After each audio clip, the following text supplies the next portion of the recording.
Welcome, everybody. I want to welcome my special guest today, Zev Feldman, who is a producer at such illustrious labels as Blue Note, Verve, Reel to Reel, Elemental, Tompkins Square Records. Tompkins Square, and of course, we all know him very well for his work at Resonance Records, where he puts out so many great Bill Evans releases and the recent Roy Brooks, even though that was Elemental, I think. But we are here today to talk about I believe it's a 10 LP set of complete Lee Morgan live at the Lighthouse. 12 LPs to be exact, sir. 12 LPs, and I'm lucky enough to have received 3 test pressings that sound wonderful. They're flat, they're really dynamic, and they're really revealing. The first one I put on was one with Benny Maupin, and it is out. But before we get into the individual tracks of this thing, what is so important about this release that you guys wanted to do the full Monty on it, Zev?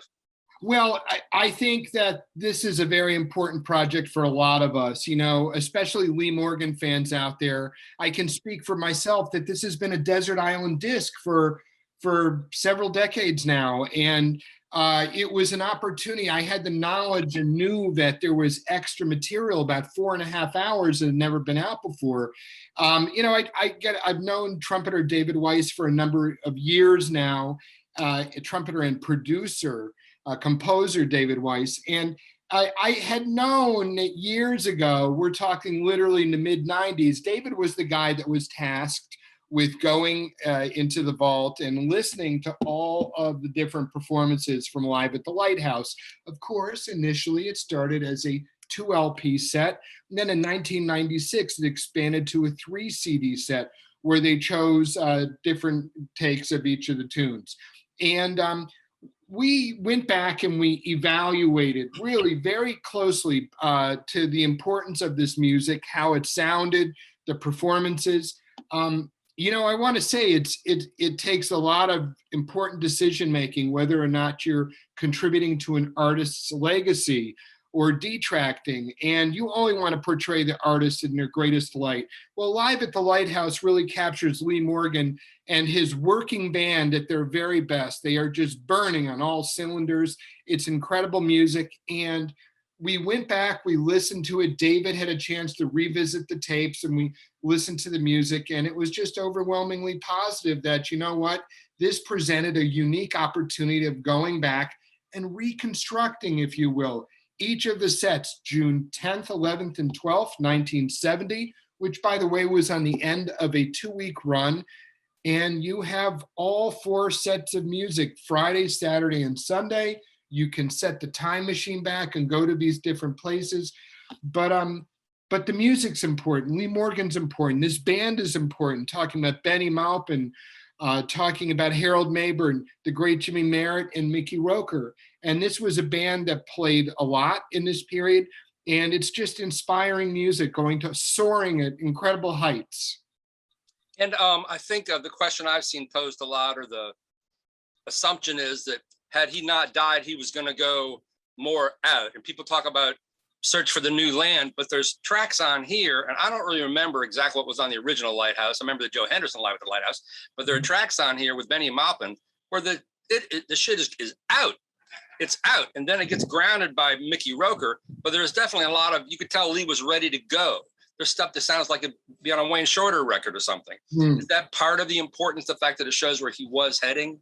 Well, I think so, absolutely. I mean, this direction in his music, a combination of modal and bop and other musicalities. I mean, it's just really inspiring music, though, and the energy is riveting, and you can just relive it set by set.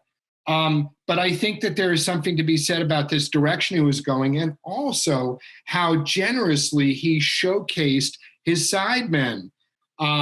Benny Maupin, who you just mentioned, has about 5 compositions that are on this release. Harold Mabern and Jimmy Merritt, they all get a chance to bring their compositions to the bandstand, and I absolutely love that. And it's wonderful music. I just needle dropped. I forgot which of the 3 LPs they have dates on them, but I just heard that one really expansive tune with Maupin going out. How many tracks are there like that you would call a little more avant-garde? I think you have a really good taste throughout. Listen, reality was there was only one recording of one of his hits. And I think that's the Sidewinder, of course, by the way, one of the most inspiring, riveting versions of it. The energy is just so up there. But this was a recording project meant to show where Lee Morgan was. I would venture to say at that time, although it's really hard for me to weigh in musically on this. I mean, in terms of me being an authority, you know, I'm the guy that had a chance to champion this project, and I knew of the music there, and I knew how it made me and my friends feel. And, you know, I just used to talk to David Weiss all the time, kind of liking it to a little kid going to bed at night, getting a bedtime story read to them. And I would call David and we'd have conversations. David, just tell me again. Tell me about that story of when you went to LA and you were at the Roosevelt Hotel and you sat there on a cassette player listening to this music. To me, it's quite exciting. But I want to say, too, that there was so much generosity. Don Was and Harry Weinger, the executive producers on this project, they really were so generous and believed in the importance of this release. And I just felt that we had such a responsibility that if we were going to do this, really building something of epic proportions.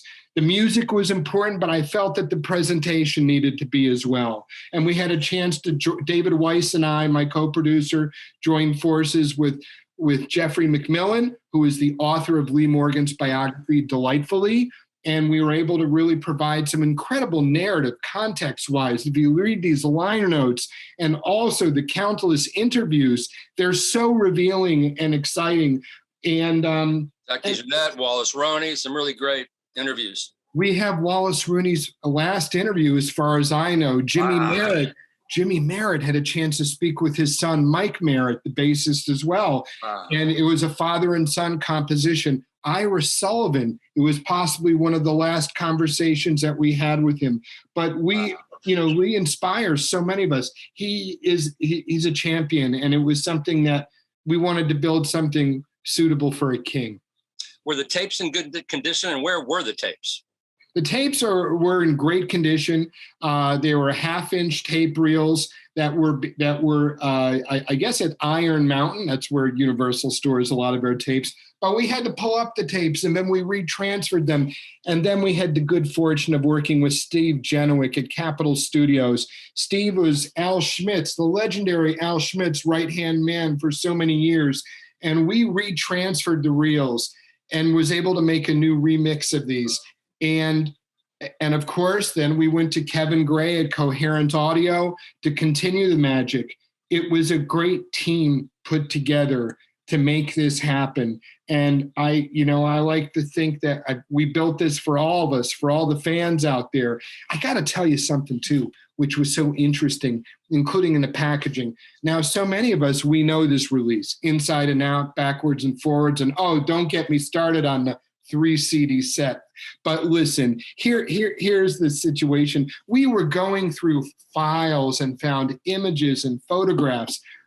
It is going to be an incredible amount of sensations, I feel, and vibrations amongst the fans when they have a chance to dig into this box. Even the imagery, you're going to see photographs that go together like puzzle pieces with these other elements that you've seen in the past. It's going to be, I think it's very exciting. I venture to say that everything that I've done up until this point, working on productions, prepared me for the tasks ahead for working on this release. Wow. And it was, I just have to thank Don Was again and Harry Weinger for believing and getting behind it and making it possible. It's no small feat for a large company to say, you know what, we're going to put out a 12 LP box set of Lee Morgan. And I'm so proud of this. It took an entire team of people at Blue Note, at Universal Music Enterprises, to make this happen. And I just, this is a team effort. It's a dream package for the Lee Morgan fans. And I cannot wait for folks to get their ears into this music and spend some time with it. It's so wonderful because you can set the time machine back for the first or second set on a Friday night or any of the sets. Right. You can jump around. You can kind of hear how things even evolved. And there is just this inspirational, this room, this space for their stretching out. I mean, getting a chance to really vocalize and say everything that they wanted to say. But Lee Morgan is the champ. You know, this comes from a time where he was coming back. He's so inspiring. I'm at a loss of words to really express how I feel about him. But this captures magic at a really important time. But listen, don't take my words for it. Let the music do the talking for itself. You judge. You listen.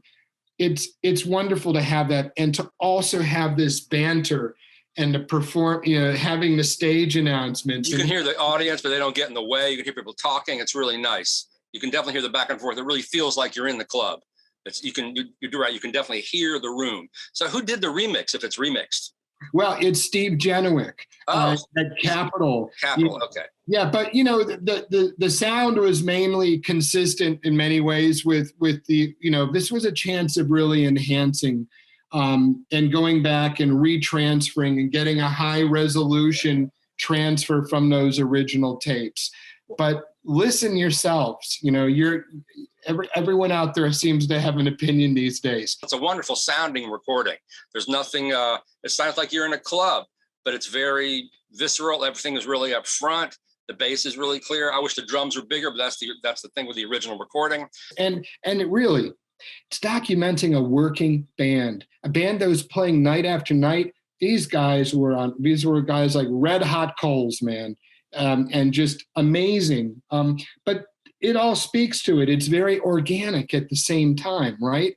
And so it's exciting. I wish Francis Wolff could be here, and Alfred Lyon, of course, and for that matter, the gentleman that worked on the sound originally too, Dino Lapis, who is no longer with us. The fans who only know the 2 LPs, or I believe a little bit more material was released at some point on CD. What will surprise them? What's different between this 10 LP set and that original 2 LP set, which is still pretty damn hard to find, you know?